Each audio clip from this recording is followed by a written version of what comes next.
In the quiet moments of my life, I often reflect on the journey that brought me here, to this point of redemption and transformation. In my old age, I never knew that chaos would hurtle into my simple life. It all started when my son married the most horrible woman I have ever met. Her cruelty transcended not just to me, but to my grandsons. I am Gretchen, a 56-year-old woman who has weathered storms of heartache and betrayal. This is the story of love, cruelty, and revenge that took unexpected turns, forever altering the course of our lives.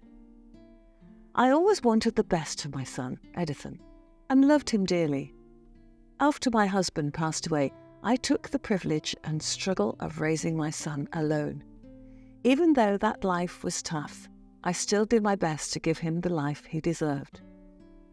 I raised a man of perseverance, great ambition, and leadership. I have seen from when he was young that he possessed a natural skill in leadership, but I also saw how authoritative he was and how he always disliked being corrected when he made mistakes. I tried to change that, but he was too stubborn to listen. As he was growing up, I was gentle to him, perhaps too gentle. At some point, he started to act disrespectfully towards me. Whenever I asked him to do something, he would react rudely, and whenever we had a slight disagreement, it would always turn into a huge fight, causing an extensive and deep rift in our relationship. However, I tried to be understanding because, after all, he is my son, and he deserves the world. And no matter what happens, I am the only person who can accept him for who he truly is. But the crack in our relationship became even wider when he introduced me to the woman he wanted to marry. I always wanted my son to marry his childhood friend, Vina. I always thought that something was special about the two of them. But fate decided to let my son fall in love with another woman. Her name was Tricia. She was stunning. She looked perfect, but her physical features differed significantly from her personality. When my son introduced the two of us to each other, I immediately felt like something was off. I had a feeling that her kindness was not genuine. It was as if she's only been kind because I was her boyfriend's mother. She was trying to win me over. It didn't take too long for me to confirm my suspicions. After our dinner, I went to the restroom and overheard Tricia talking to her friend on the phone. "I swear to God, girl, I was bored to death. She's kind of old-fashioned and really dull." She laughed hard. I could even hear her friend's laughter from inside the cubicle. "I mean, it's vintage. She's wearing a dress from the 70s, and don't get me started on how she did her makeup. Honestly, I would not want to be seen with that woman in public again." She laughed again. My hands started to shake. I didn't do anything wrong to her. I was nothing but kind, and I was ready to welcome her to the family wholeheartedly. I couldn't believe that this woman would soon become a part of my family. "Edison was right about her. She won't shut up about Edison's childhood. Like, as if I'm interested. I wanted to get up and yell at her so she would stop rambling. Older people are like that, you know." She laughed again. My heart ached so badly, like it was plunged with a spear. I wanted to reveal myself and confront her about her disrespectful remarks, but I was too emotional to do anything about it. Eventually, I chose to keep quiet and remained hidden. I felt like I had to do everything I could to enlighten my son about the kind of woman he was marrying. I tried to talk him out of committing to her, but he wouldn't listen. He even accused me of making up stories and got really upset with me. I didn't know what to do, realizing my own son wouldn't take me seriously. I couldn't help but ask myself, where did I go wrong? Despite my warnings, Edison went ahead with the engagement. They eloped, and they never even asked for my blessings. They told me they were better together and didn't want my presence there since I would ruin it with my negative remarks. Still, I couldn't stand the fact that I wouldn't be there at my son's wedding. A week before their wedding, I approached Tricia, hoping to make amends. I was hoping to have a heart-to-heart conversation with her, but the moment she saw me, she immediately gave me an attitude. "What are you even here for?" I want to talk to you, Tricia." "Oh, you think you can stop us? You are an old poor woman who is just jealous of me. Just accept the fact that your son is now choosing me over you." "I am neither jealous of you, Tricia, nor competing against you. I respect my son's decision, but don't want him to get hurt and manipulated by a woman like you. He deserves all the kindness in the world." "Oh, stop with the lectures.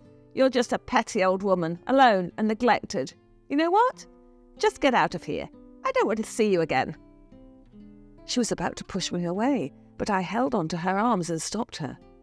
Right at that moment, Edison entered the room, and she immediately acted like she stumbled on the floor. "Oh, Ed, my love, your mother pushed me." Her voice changed to a pitiful tone. My son immediately ran to her side and looked back at me. He approached me with anger in his eyes, and for the first time in my life, I was actually scared of him. I took a step back, unsure of what to do. "You are a pain in the ass. What is wrong with you? First you're making up stories about Tricia, trying to convince me to leave her, and now you're physically hurting her. Do you want me to push you as well? If only you were not my mother, I would have pushed you in the face." I couldn't even remember how I got out of that situation because I was deeply terrified. I was so scared for my life. I couldn't recognize my son because he was a completely different person. I was so shocked that I couldn't even say a word. Instead, I just stood there and watched them walk out on me. I had lost a battle I didn't even know I was fighting. So they finally tied the knot. I was uninvited, as if I was not a part of my son's life. Still, they couldn't afford to live elsewhere, so they moved to my place.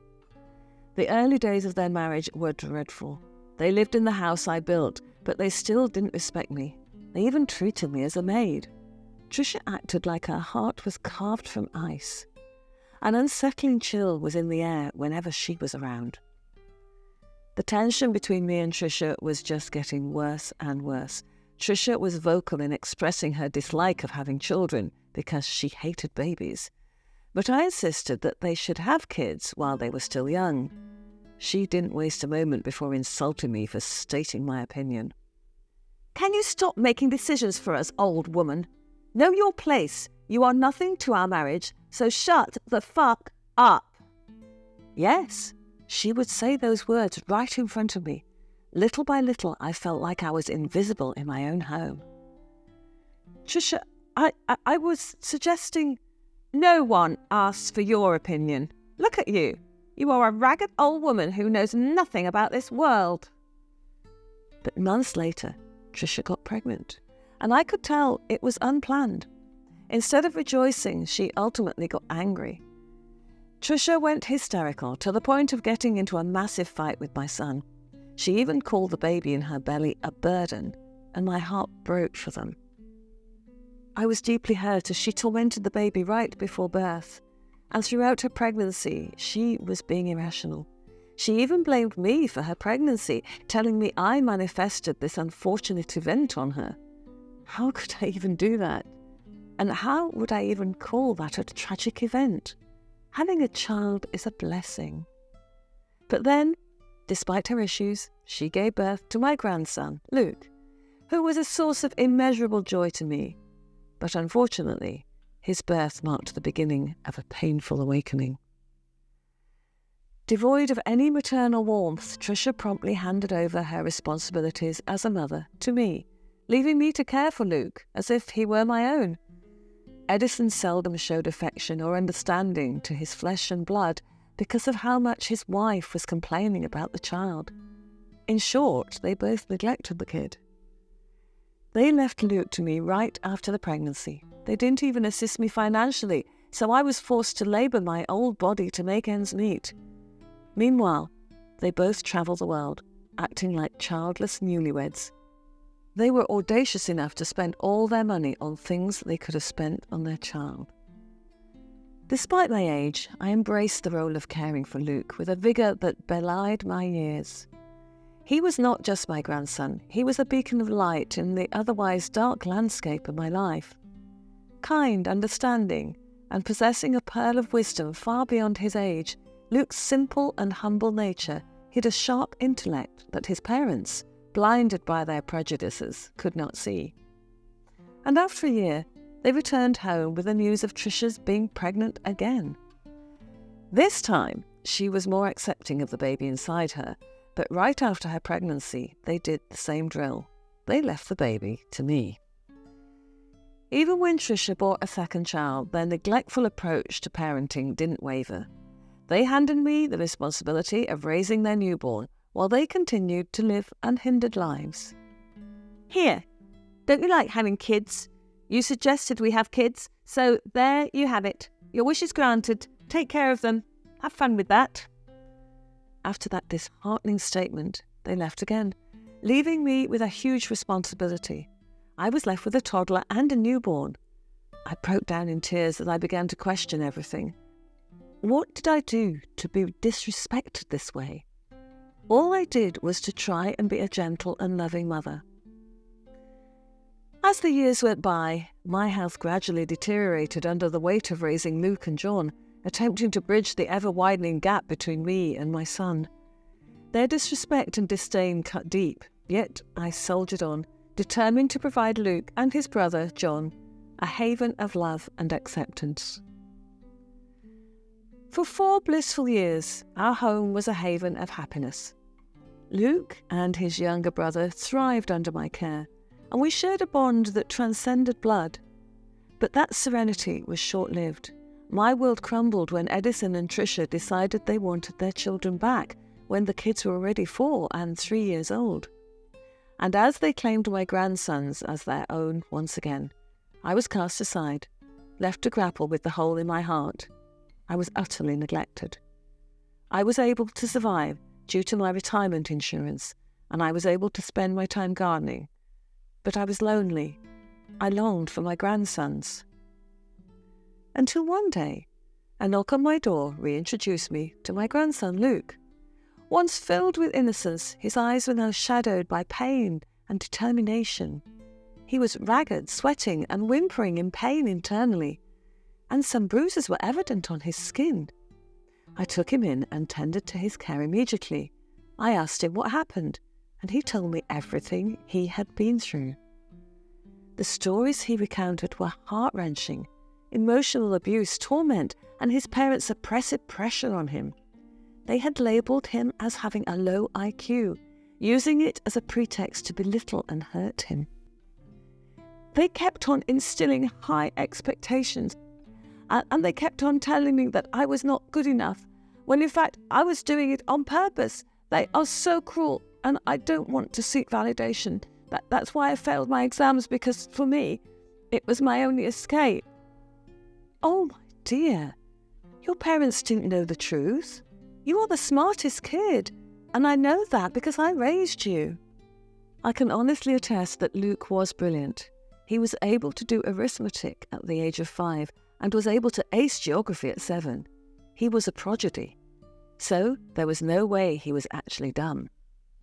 Grandma, I recently went through the computer hardware and I was able to revive my mother's old laptop, and I saw some files. It stated that I was adopted.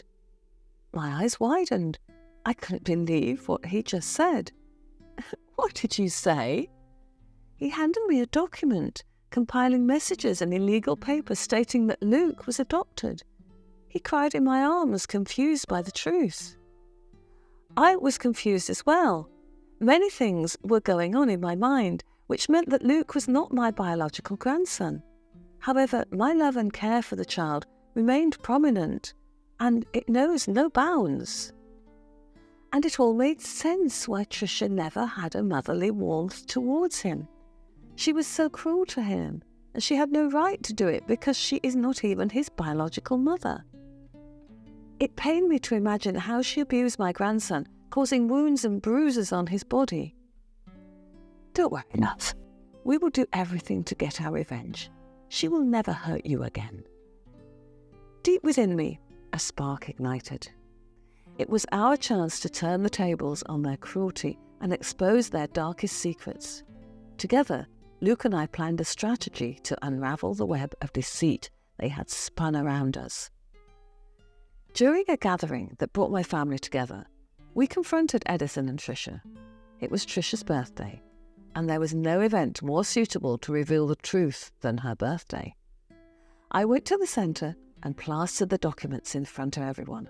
I announced that Tricia had illegally adopted Luke, and I also showed evidence of her hurting and abusing him, pictures of his bruises. The atmosphere grew tense, and Tricia went hysterical.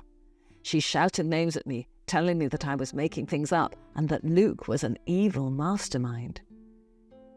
"Edison, my love, please defend me. Your mother is dragging my innocent name to the ground again. Tell them that it is not valid." She called out to my son with her manipulating voice. But that was when something unexpected happened. Edison stepped forward, but he was not against me this time. He exposed the truth. He told the truth behind Luke's adoption. His true parentage and the intricate tapestry of lies they had woven were bared before us. Edison confessed that he was Luke's biological father and had hidden the truth from Tricia. After Tricia's miscarriage, he told her that he had adopted a baby to replace the unborn one, and it was Luke. The room was filled with gasps. But the most astonishing revelation was yet to come. Luke's biological mother, it turned out, was none other than my son's childhood sweetheart, Vina. Her health was threatened when she gave birth, so then she was rushed to intensive care. She was too weak to take care of Luke, so Edison promised to take care of the baby, but since then, Edison had cut all connections from her because Tricia didn't even allow Edison to have a phone. He revealed that he was manipulated throughout his relationship with Tricia. He wanted to get out from the start, but Tricia controlled and brainwashed him into being devoted to her, to the point that he had the guts to disrespect and disown me. Edison revealed that Vina was the one he loved, and she was his the one that got away. After that confrontation, Edison filed for a divorce and wanted to free himself from Tricia's manipulation. She begged him to stay, but my son's decision was firm. He'd had enough. He took the initiative to look for Vina, and it turned out she was still a bachelorette and was now healthy. The love that had been lost was rekindled, and a newfound sense of unity began to take root. As they embarked on their journey towards building a life together, I allowed myself to hope for a brighter future where wounds could heal and bridges could be mended. I witnessed the reawakening of a dormant connection, a bond buried beneath years of regret and lost opportunities, and I could truly see the changes in my son's attitude and behaviour. As I sit here now, a tapestry of memories woven with threads of pain and resilience, I am reminded that life's narrative is never set in stone. The revenge I initially sought was one of retribution. Still, it had evolved into something more profound, a journey of redemption, reconciliation, and unearthing the beauty hidden beneath the rubble of broken relationships. Luke's triumphant emergence from the shadows of his parents' oppression, Edison's awakening from his self-imposed shackles, and the emergence of a new, loving family. These were the fruits of our revenge, proving that even in the darkest corners of our lives, hope and transformation can find a way to bloom. Tricia's harsh exterior began to crack, revealing a woman shaped by her struggles and fears. The birth of her second child, whom she had once neglected, seemed to spark a change within her. It was a humbling process watching her confront her demons and rebuild her life from the ground up. As for me, I found solace in the realization that my efforts had not been in vain. The family I had fought so hard to protect had emerged from the shadows of dysfunction and pain. Luke's confidence grew, and his understanding of nature evolved into a strength that he could wield to create positive change in his own life and the lives of others.